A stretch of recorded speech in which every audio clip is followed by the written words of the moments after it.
Stress and the weight gain connection.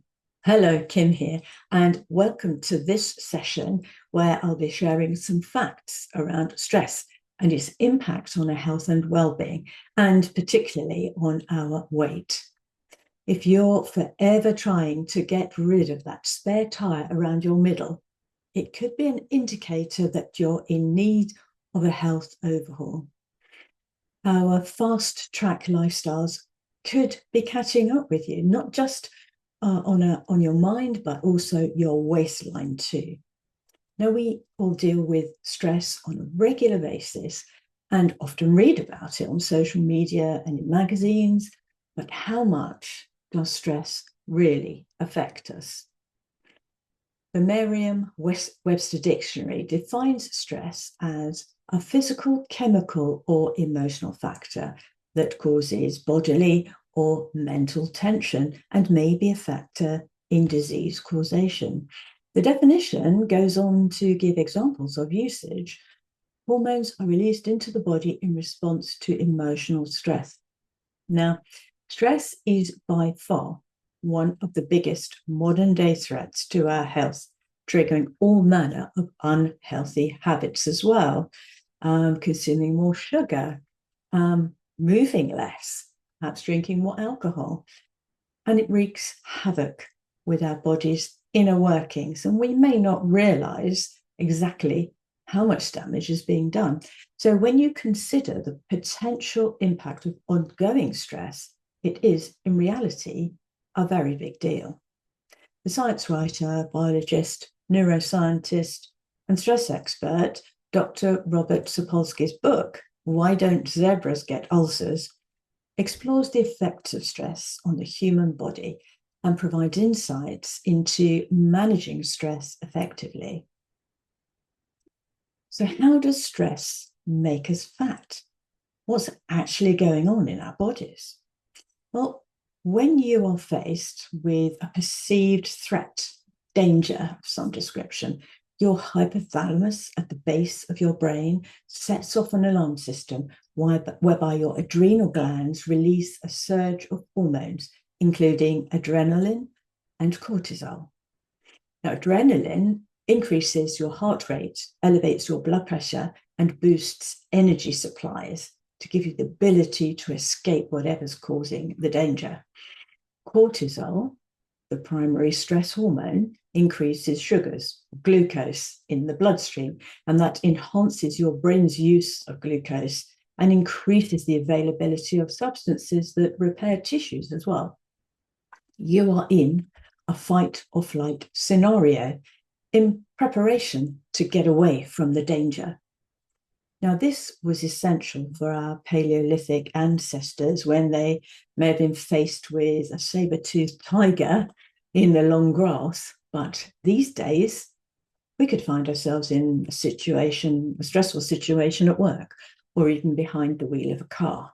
Now, when you are in a fight or flight situation, cortisol actually limits functions that are considered at that point non-essential. And that means your immune system response is altered, your digestive system, reproductive system, and growth responses are suppressed.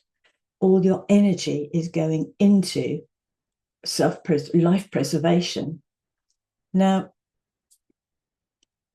the alarm system also communicates with your brain, a part of your brain that controls mood, motivation, and fear.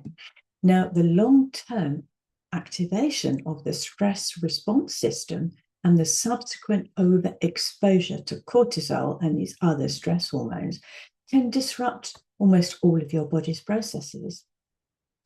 The long-term activation involves the subsequent overexposure to cortisol.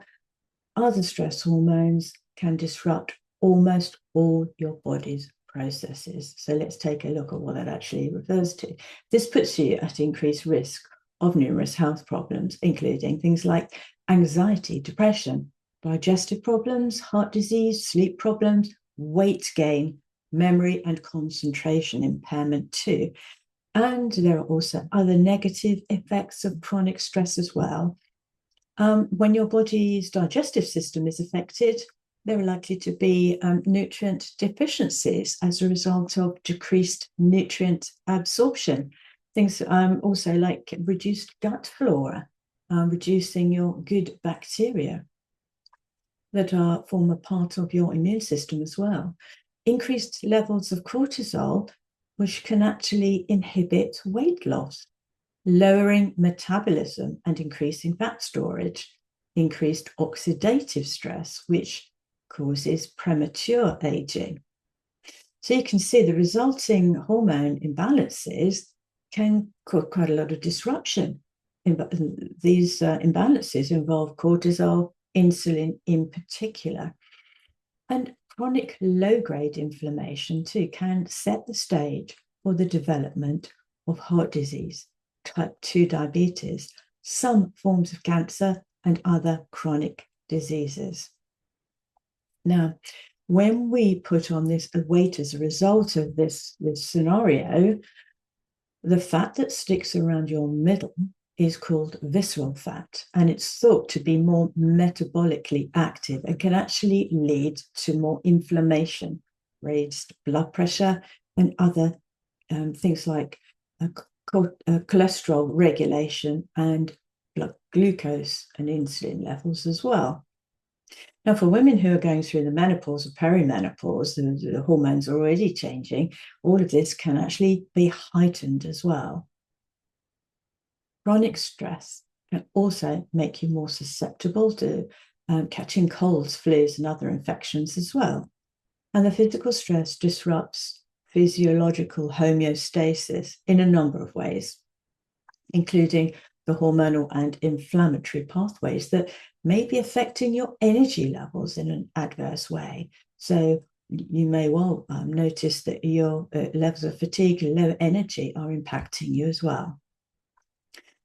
So the effects of stress can also affect your state of mind as well, can impair your working memory, your ability to control your impulses, can increase the levels of anxiety, and also unbridled stress can really sap your energy and undermine your motivation and even your resolve to make or stick with healthy lifestyle changes. And it's well known that individuals who are suffering from anxiety and depression are less likely to be concerned with making healthy lifestyle changes. In fact, research from the University of California in San Francisco found that people who reported higher levels of stress had a greater drive to eat, including sort of disinhibited eating, binge eating, and hunger. And attempts to control their eating were ineffective, all of which can promote weight gain as well. So how is stress affecting you? Did you realize that stress could wreak so much havoc? Now, we know that it can negatively affect many bodily processes, including digestion, nutrient absorption, hormones, blood pressure, appetite control, aging, and memory. We can put it towards the top of our list of things to address. Now, of course, it's not realistic to eliminate all stress from our lives, but there are plenty of things we can do to minimize it. The first step is actually deciding that it's important enough to do something about and to take some steps towards that. Because, we live in a very hectic world, and our children learn from our example. And I think the hectic pace we live in can set them up for duplicating this sort of pattern of living. And because we just accept it as a normal way of being. Of course, the causes are endless. It could be we are in a situation where we're working, we also have caring responsibilities, could be relationship issues, could be financial issues, all sorts of things, illness. And I think sometimes we can minimize the amount of stress we're under because we aren't even fully conscious of it. we just continue dealing with these things and taking on more responsibilities. And maybe if you're not used to saying no to things, you could be, saying yes and taking on more, thinking, well, I can do that. It will only take a few minutes.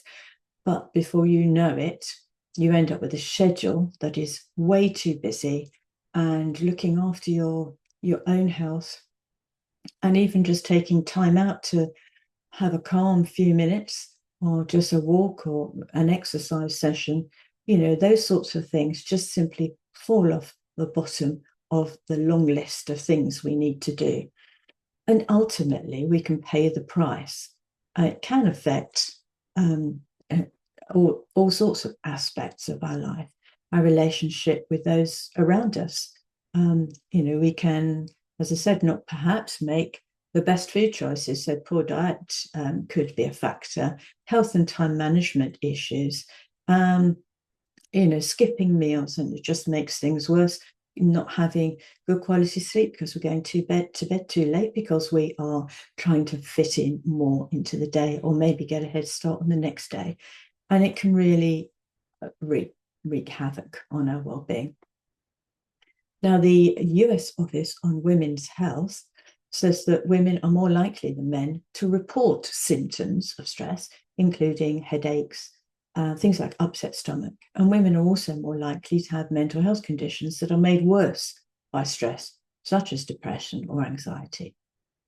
Now, in his book, When the Body Says No, The Cost of Hidden Stress, Gabor Mate illuminates the role that stress and our emotional makeup can play in an array of common diseases. I've mentioned some already: arthritis, some kinds of cancer, diabetes, heart disease, IBS, and MS as well, to name a few. So how do we manage stress? As I said, it's not realistic to eliminate all stress from our lives, but there are plenty of things we can do to minimize it. And as I said, the first step is recognizing that something does need to change and that it's important enough to actually implement, to do. Now, as part of my 12-week program called Mind, Life, Body Reset, we cover ideas to help reduce stress. But what I'd like to address here in this session is probably the most important thing you can do starting today. It's simple. You already do it every day, but once you do more of it and do it consistently, you're likely to notice a huge difference in how you feel. So what's the solution? Very simple. Get more sleep. You might say to me, Kim, how is getting enough sleep going to help with stress? Well, you may be surprised, because inadequate sleep over extended periods of time may interfere with immune function, production of white blood cells, and hormonal regulations, which is why insufficient sleep is linked with chronically elevated levels of the stress hormone cortisol. And it also leads to impaired immunity, elevated levels of hormones such as insulin, which increases the risk of gaining body fat, most often in the midsection, and of developing systemic inflammation and type 2 diabetes. It also leads to changes in the hormone leptin and ghrelin, and these hormones regulate hunger and satiety. And if you're saying, but Kim, I can't, I have way too much to do, I can't possibly do this, you should know that insufficient sleep not only impacts in the way I've just mentioned, but it actually decreases your productivity. So by getting enough sleep, you can actually get more done in the time you have available and feel better while you're doing it. It is important to make sleep a big enough priority, but it does require planning ahead. Good quality sleep actually starts first thing in the morning with your routine. So here are some tips for you. Rise at the same time each day. Drink a glass of water. Make sure during the day you move regularly. Don't skip meals. Exercise. but you don't need to overdo it. When you're following a punishing regime on the, spending hours on the treadmill, you're likely to add more stress to your body. Your body doesn't need that more that increased level of stress. You're already stressed. But movement is very good. So things like walking, for example, or gentle exercise, Pilates.